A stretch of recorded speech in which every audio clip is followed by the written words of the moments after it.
지난 여름 방학 때 저희가 수요 특별 기도회를 가지면서 아주 귀한 은혜의 말씀을 많이 나눴습니다만은 이제 그때 고난에 관해서 또 말씀을 했던 그 말씀을 좀 기초로 또 확대해서 이 시간 또 고난과 위로란 제목의 말씀으로 함께 은혜 받고자 합니다. 저는 자주 듣지만 여전히 제 마음속에 이야기를 들을 때마다 참 강한 느낌으로 다가오는 이야기 하나가 중국이 주계장막 속에 있었을 때 그 핍박과 어려움 속에 그 중국의 가정교회를 일구었던 아주 위대한 복음 전도자가 있습니다. 그 워치만리로 알려져 있기도 한 그 니토생이라는 분인데, 이분이 정말 여러 가지 어려움을 이제 겪고 있던 중에 병석에 누워서 한 번은 꿈을 이렇게 꾸게 됩니다. 제 꿈속에 이제 강 위를 배가 지나가는데 물이 다 말라버려 가지고 이 암초에 배가 걸리게 됐어요. 마치 지금 니토생 자신의 어떤 삶을 좀 표현하는 듯한 그런 장면인데, 그때 주님이 니토생에게 하는 말이, 니토생, 내가 이 강바닥에 있는 암초들을 제거해 주랴, 아니면 물이 불어 배가 지나가게 해 주랴, 이렇게 좀 묻는 장면이 나옵니다. 배가 강 위로 지나가는데 물이 말라서 강바닥에 바위가 드러나서 배가 걸리게 됐을 경우에 배가 지나갈 수 있는 길은 두 가지입니다. 하나는 돌출된 암초를 제거하는 길이 하나 있을 것이고, 말 그대로 시간을 지나서 비가 내리고 강물이 훌쩍 불어서 배가 두둥실 떠서 지나가는 방식이 있습니다. 우리는 어려움을 당할 때 주로 어떤 방식을 생각할까요? 내 삶에 찾아온 암초 같은 고통, 고난이 당장 좀 제거될 수 있기를 바라고 그런 기도를 주님 앞에 드리곤 합니다. 내 삶에 일어난 고난이라는 것은 나의 삶의 행복을 위해서 아무런 도움이 안 되는, 오로지 삶의 장애물만 된다고 생각하고 고난을 없애만 주시기를 이제 기도할 경우가 참 많이 있죠. 그러나 이제 강바닥에 이렇게 깊이 박혀 있는 바위는 쉽사리 제거되기가 어렵습니다. 그래서 강물이 붓기를 기다리고 또 그 위로 통과하게 되는 경우가 많습니다만은, 이제 그렇게 하게 되면 좀 시간이 걸리긴 하지만 이제 그런 고난이 주는 역설적 유익을 경험하기도 합니다. 그러니까 사도 바울이 고난에 직면했을 때 주님께서 사도 바울이 통과할 수 있도록 도와주신 방법이 후자의 방법인 경우가 더러 많으셨어요. 그래서 고린도후서 오늘 본문에 말씀하기를, 그리스도의 고난이 우리에게 넘친 것 같이 우리가 받은 위로도 그리스도로 말미암아 넘치는도다. 그러니까 고난이 넘쳤는데 그 고난을 이기는 위로가 더 넘침으로 말 그대로 강물이 불어남으로 배가 지나갈 수 있도록 도우셨던, 이런 이제 하나님에 대한 체험을 이 문구 구절 속에 그가 담아 놓게 됐습니다. 지금도 우리 모두가 다양한 형태로의 고난을 만나고 있을 수 있습니다. 건강 문제든지 경제 문제든지 관계 문제든지 여러 문제가 있으면 이 고난이란 돌을 제거해 달라고 기도를 합니다마는, 하나님은 말씀드린 것처럼 위로의 강물이 불어나게 하여 고난을 유유히 통과케 하는 그런 방식을 또 우리에게 주시기도 하는데, 바로 고난을 이기게 하는 그 위로의 강물은 대체 어떤 것들이 있을까요?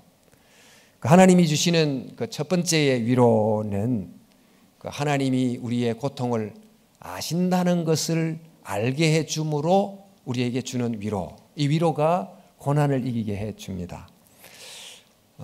어려움을 겪을 때 아무도 이 어려움을 알아주지 못하고 정말 고독하고 외로우면 그 고난이 2배, 3배 가중이 돼서 그 고난의 짐을 대부분 견디지를 못합니다.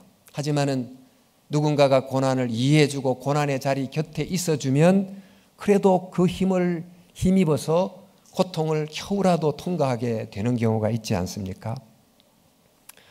세상에 여러 종교들이 믿는 신들이 참 다양합니다만 그 신들의 공통점이 대부분 그들이 믿는 신이 고통의 세상, 고통의 현실을 다스리는 신이지만 신 자신이 고통을 당한다 하는 내용은 별로 없습니다. 특별히 이슬람 경우는 알라가 자신이 고통을 경험한다는 것은 하나의 신석 모독에 해당될 정도입니다. 뿐만 아니고 신은 변할 수 없는 존재이기 때문에 우리 인간이 겪는 이런 슬퍼하는 것, 또 안타까워하는 것, 이런 감정과는 무관한 존재다 이렇게 생각합니다.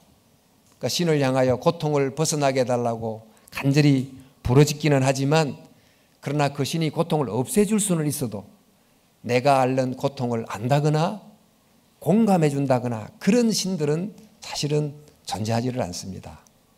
그러나 여러분, 성경이 증거하시는 하나님은 우리의 생각과는 말이 틀려요.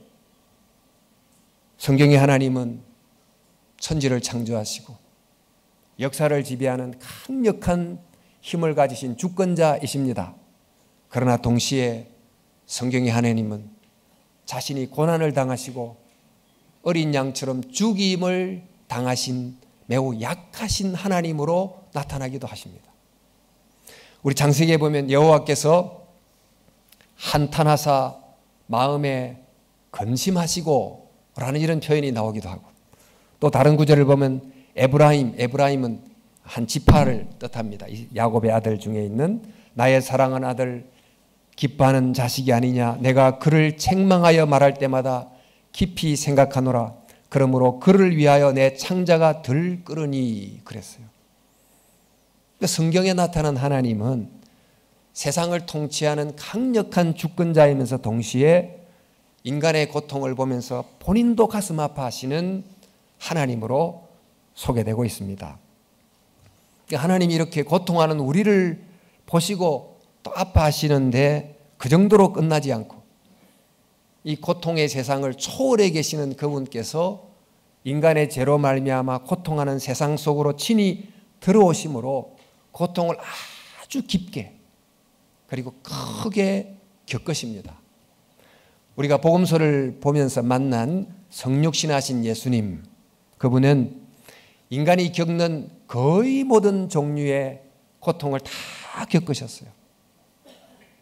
압박이나 어려움이나 고통을 겪으시면서 우리처럼 피곤하시고 목마르시고 배고프시고 또 우리들처럼 오해를 받고 모함을 당하고 배척을 당하고 또 고향으로부터 내쫓기는 그런 사회적 고통도 당하기도 하시고 또 세상의 여러 악한 권세자들 때문에 너무너무 핍박을 받고, 그래서 히브리서 5장 말씀에 보면 세상에 계신 줄곧 심한 통곡과 눈물과 간구와 소원을 올려야 할 정도로 묘사가 되고 있습니다.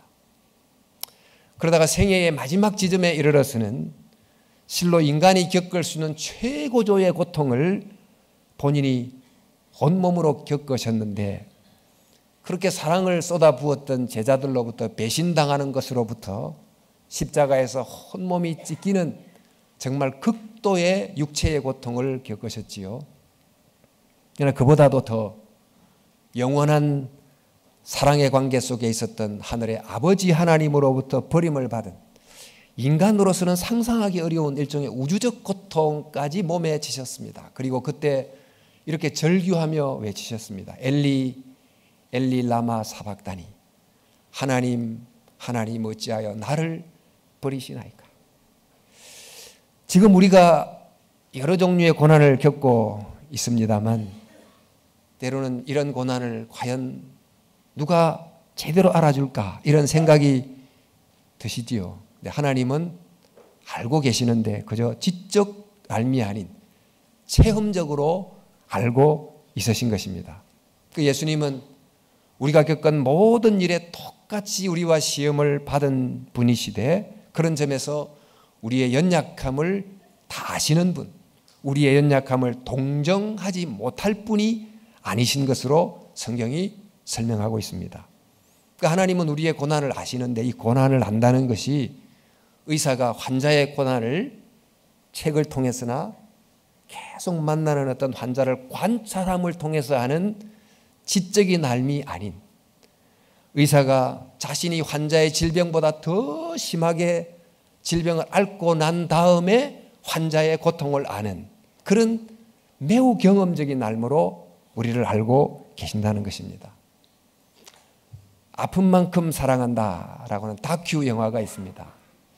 이제 뭐 벌써 영화가 끝났기 때문에 여러분이 유튜브에 아픈 만큼 사랑한다 영화 이렇게 하면 뭐 약간의 돈을 내고 이제 보실 수 있는데 꼭 제가 좀 추천을 합니다만은, 의대생이었던 이 박누가라고 하는 이 선교사가 별 생각이 없이 선교지를 한번 찾아갔다가 그 선교지에 있는 환자들의 그 눈망울을 보고 또 그들의 어떤 현실을 보고 고국에 돌아와서 도저히 그냥 있을 수가 없어서 병원을 정리하고 필리핀으로 떠나게 됐습니다. 1989년부터 필리핀의 의료 선교를 펼치면서 오지에 많은 환자를 그가 돕게 됐어요. 근데 그런 선교 활동을 하면서 본인도 의사인데 많은 질병을 얻었습니다. 췌장암, 간경화, 당뇨, 위암, 그리고 콜레라, 이질, 댕기열 이런 이제 전염병까지 앓게 되는, 사실 그가 쉬어야 되는데 다시 이제 필리핀으로 돌아가서 이제 의료 선교를 합니다. 그런데 이 영화를 보면 이제 의사가 혼자 교회당에 앉아서 기도하는 장면이 클로즈업 쫙 돼서 나오는데요. 이렇게 기도를 해요. 아픈 만큼 사랑하게 하시고, 아니 아플수록 더 사랑하게 하소서. 이러면서 이제 기도를 하는 장면이 쭉 클로즈업이 되어 나오는데, 이 선교사가 아파봐 놓으니까 환자들이 얼마나 아픈지를 본인이 알기도 하고, 또 아픔을 겪었던 선교사가 치료를 하니까 이 환자들이 그냥 손만 딱 의사가 잡아줘도 그냥 의료적 치료 플러스 심리적 치료까지 굉장히 경험하는 이제 그런 상황이 이제 전개가 됩니다. 우리 샘물 호스피스의 원주희 목사님께서 오랫동안 참 귀하게 사역을 해 오셨는데, 이분은 좀 씩씩하신 분이시기도 해서 말기암 환자 늘 다니면서 소망을 가지세요. 천국이 있습니다. 이렇게 이제 손을 잡고 위로를 하심으로 많은 환우들이 위로를 받기도 했지만, 그러나 작년입니까 본인이 직접 위암을 이제 수술을 하시고는 그 다음에는 다니면서 저도 위암 환자입니다. 이렇게 딱 이렇게 붙잡으면 환자들이 저분이 내가 겪는 고통을 아시는구나 이렇게 생각하고 더 많은 위로를 받는다고 합니다. 벌써 이제 오래된 영화지만 타이타닉이라는 영화에 보면 배가 이제 침몰할 때 많은 사람들이 그 차가운 바다에 빠져 죽어가는데, 그래도 나무 판자라도 하나 잡은 사람은 그래도 좀 더 이제 바다 위에서 견디지 않습니까? 그래도 시간이 지나면서 손에 발에 힘이 다 빠지고 서서히 놓고 있던 판자도 놓고 이제 물속으로 빠져 들어가는데, 어떤 한 사람이 그런 상황 가운데 있을 때 구조 헬기가 그 사람 위에서 펑 떠다니는 것을 보면서 그 소형 비행기의 그 구조대원과 이분이 눈이 탁 마주치는 순간 이분이 막 힘이 딱 다시 생겨가지고 그 판자를 붙잡고, 내가 지금 이런 고통 중에 있는 것을 누가 보고 있다, 알고 있다, 이것이 그에게 힘을 내게 해서 구출이 되는 이런 장면이 나오기도 합니다.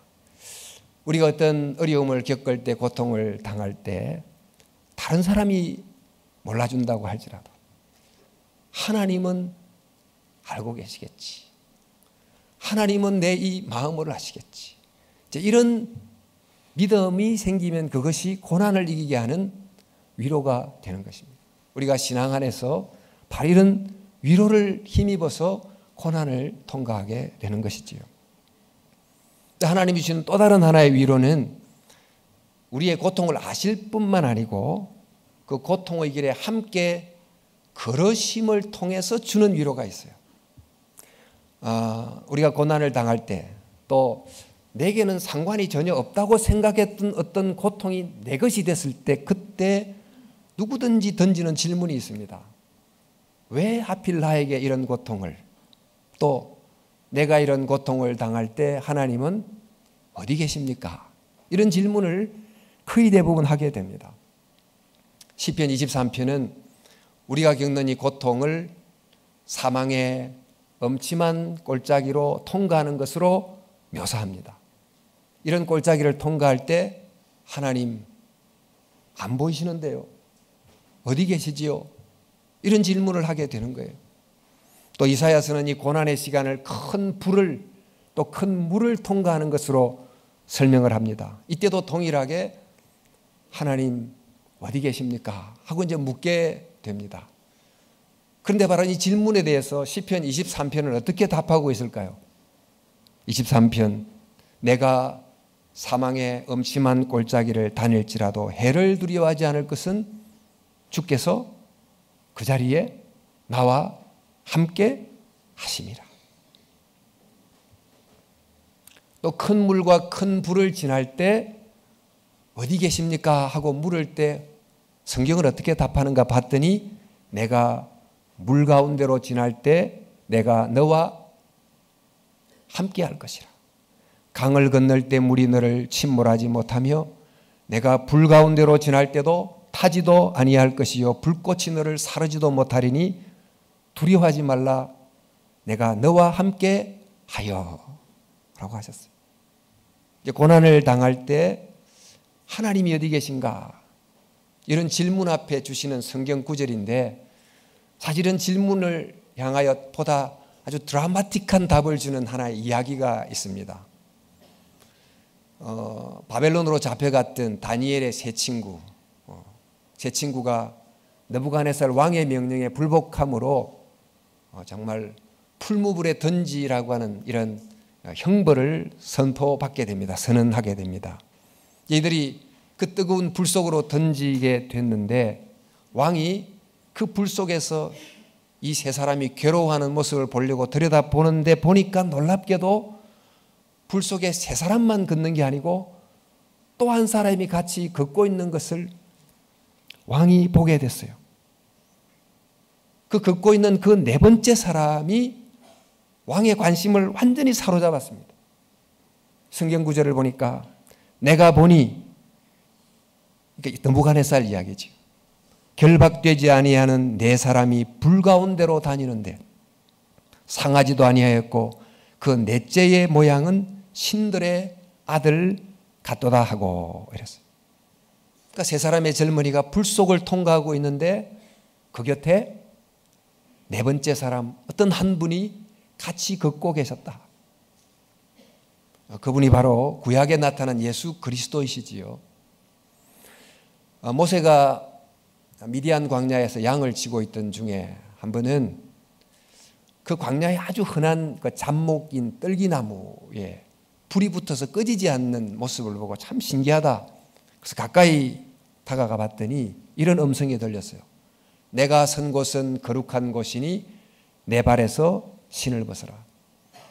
지금 모세가 본 이곳은 정말 보잘것없는 잡목 덤불, 그리고 그 위에 불이 붙은 너무나 평범한 광야일 뿐인데 하나님이 그곳이 거룩한 곳이다. 즉 내가 있는 곳이다. 내가 바로 이곳에 있으니 여호와 하나님 앞에서 경외의 태도를 가지라고 말씀하고 있는 것입니다. 이 떨기나무가 뭐를 말할까요? 떨기나무는 바로 애굽에서 고통하는 이스라엘 백성을 말하는 거예요.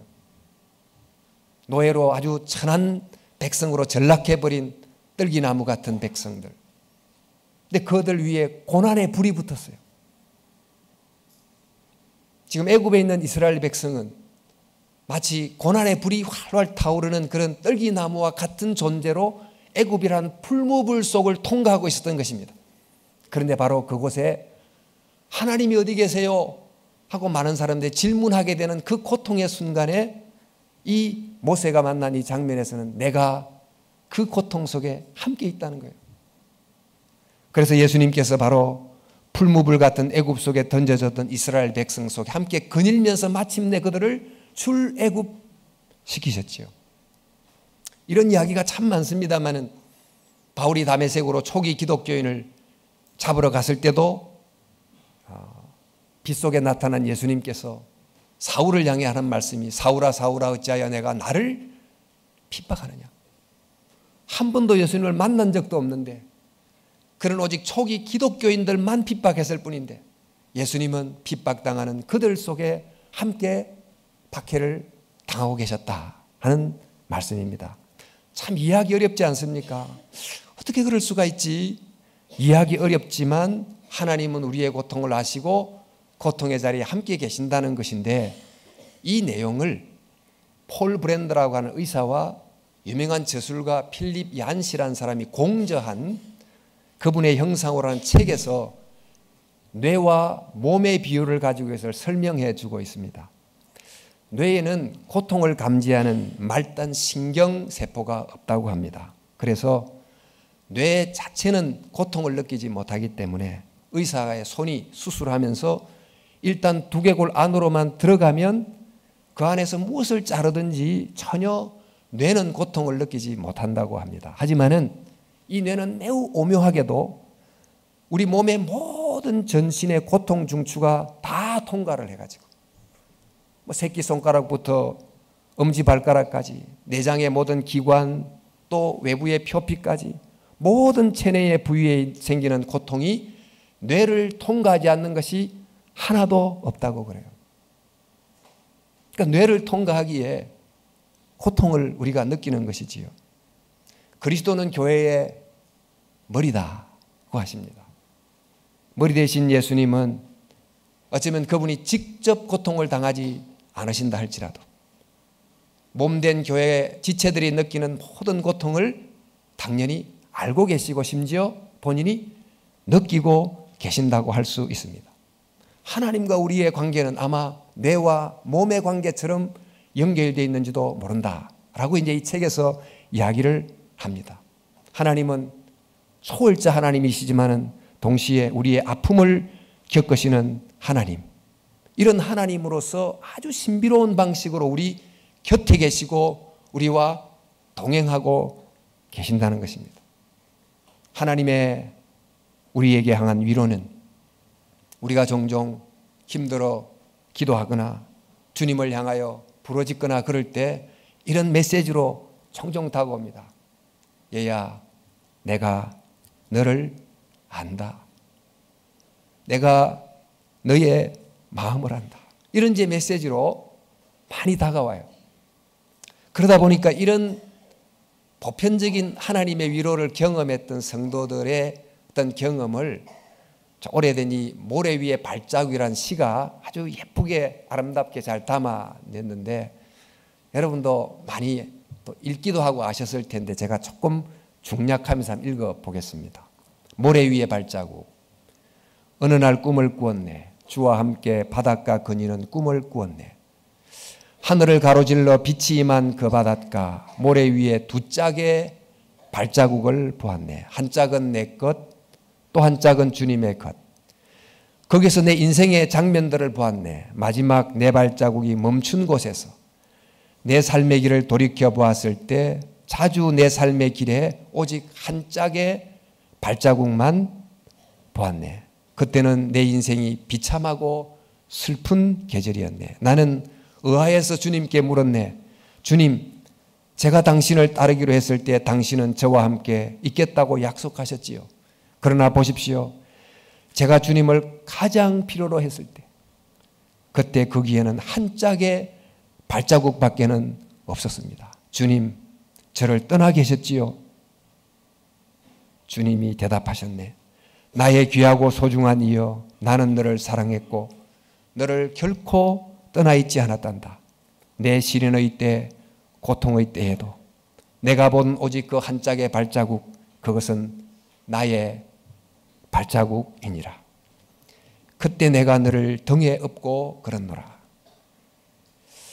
가장 어려울 때 하나님이 곁에 계시지 않는 것 같은데, 내 힘으로 그런 것 같은데 바로 그때 주님이 내 곁에 계셨다고, 또 나를 업고 걸으셨다고 말씀하시죠. 그래서 하나님의 중요한 또 다른 이름이 있어요. 그 이름이 바로 임마누엘입니다. 우리와 함께 하시는 하나님. 고통의 순간 때마다 하나님은 나를 아신다고 하는 것을 기억하고 기도할 수 있기를, 또 우리의 고난의 풀무불 속에 함께 걷는 예수님이 계시다는 것을 상상하면서 기도하시기를, 그래서 이 동행하시는 주님이 주시는 위로로 말미암아 고난을 넉넉히 통과할 수 있는 여러분이 될 수 있기를 주님의 이름으로 축복합니다. 고난을 통과하는 또 다른 하나의 위로는 성도의 위로입니다. 우리 모두들 나름대로 고난을 통과한 자기의 스토리를 가지고 있습니다. 내 홀로였다고 생각했지만 지나고 보니까 주님이 함께 하셨다는 것을 알게 된 그런 나의 이야기. 그래서 고난의 시간이 너무 힘들었지만 지나고 보니까 또 주님과 함께 걸었던 스토리였다고 하는 어떤 발견, 이런 것들이 있겠지요. 우리가 각각 가지고 있는 이런 이야기를 서로 나누면 바로 서로가 고난의 강을 통과할 수 있도록 돕는 위로의 강물이 됩니다. 그래서 사도 바울께서 말씀하기를, 우리의 모든 환난 중에서 우리를 위로하사, 하나님이 먼저 우리를 위로하시죠. 그 다음에는 우리로 하여금 하나님께 받은 위로로서 모든 환난 중에 있는 자를 능히 위로하게 하시는 이시로다, 이렇게 썼습니다. 저희 교회에 아주 좋은 수필가 한 분이 계신데, 유선진 집사님이라는 분이 쓰신 글, 70년을 산 여인에게 쌓여있는 것이 지나온 삶의 이야기 말고 무엇이 있겠는가? 우리들요, 저마다 다른 삶을 산 것은 우리가 체험하고 경험한 것들이 다른 사람에게 도움이 되라고 그렇게 나만의 삶을 산 것이래요. 그러니까 내가 산 세월은 꼭 이야기하고 나눠야 돼요. 다른 사람을 치유할 부분이 내가 살았던 세월 속에 꼭 있기 때문이죠. 화학의 법칙 중에 질량 보존의 법칙이라는 것이 있다고 합니다. 얼음이 물이 되고 또 물이 수증기가 되는 이런 변화가 있지만 그것을 구성하는 원물질은 소멸되지도 않고 어떤 형태로든지 보존된다고 하는 법칙인데, 아픔도 이와 똑같이 아픔의 질량이 변하지 않고 저절로 소멸되거나 정발하지도 않습니다. 이게 이동할 뿐이고 변화할 뿐입니다. 내가 받은 상처를 내 마음속에 그대로 품고 있으면 그것이 내 영혼 속에 남아서 계속 나를 괴롭히고, 또 때로는 다른 사람을 괴롭히고, 또 내가 받은 것을 정말 다른 사람에게 전가시키면 그 사람이 나 대신 고통을 당하고, 이렇게 아픔은 이동하는 것이지 사라지지는 않는다. 그러나 그 누군가가 이 아픔을 알아주고 사랑으로 품어주면 그때부터 이 아픔은 다른 모습으로 변모하게 된다는 것입니다.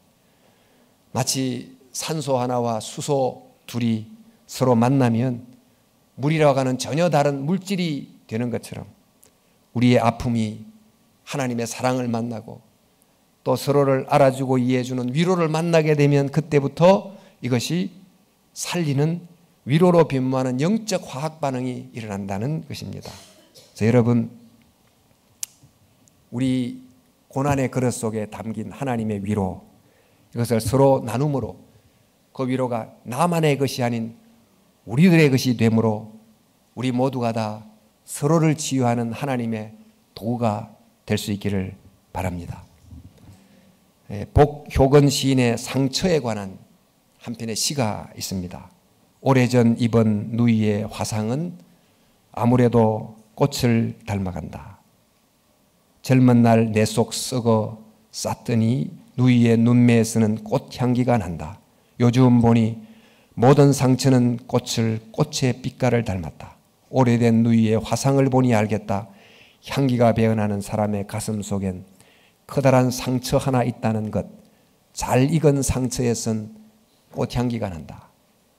그러니까 젊은 날 누이의 얼굴에 화상을 입게 됐으니까 얼마나 마음이 괴로운 시절을 보냈겠습니까? 근데 이 얼굴의 화상 자체는 없애지 못했지만 그 화상이 주는 고통을 하나님이 준 위로를 통해서 통과해 버린 거예요. 통과하고 났더니 그 누이의 인격과 내면이 굉장히 깊어진 거예요. 그 화상 때문에 누이가 달라졌다. 그래서 누이의 얼굴에는 화상 자국이 남아있지만 그것 때문에 누이의 내면에는 깊고 그윽한 향기를 바라는 꽃이 핀 것을 상대가 보게 된 것입니다. 사실 정말 이 시처럼 그 사람의 내면 속에 이런 남을 위로하는 따뜻한 위로가 있는 내면의 얼굴을 가진 사람들 속에는 대부분 이런 고통을 주님의 위로로 극복해낸 스토리를 담고 있습니다. 여러분, 우리가 우리의 힘만으로 고통을 통과하기가 어려울 때가 정말 많습니다. 강바닥에 불쑥 솟아오른 암초 때문에 인생의 배가 꼼짝달싹 못하고 또 파손되기도 합니다.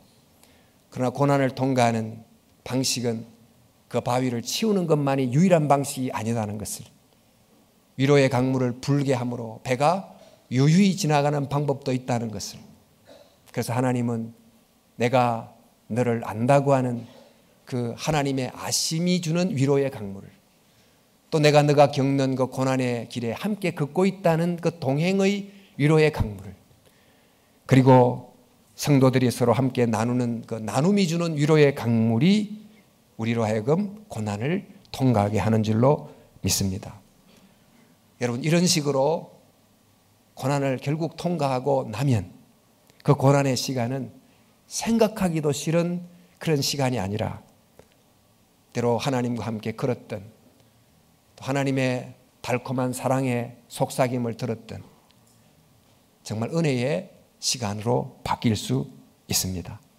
여러분, 고난을 통과하되 그리하여 주님의 위로를 받음으로 정말 영적 전리품을 얻는 귀한 시간을 가질 수 있기를 바랍니다.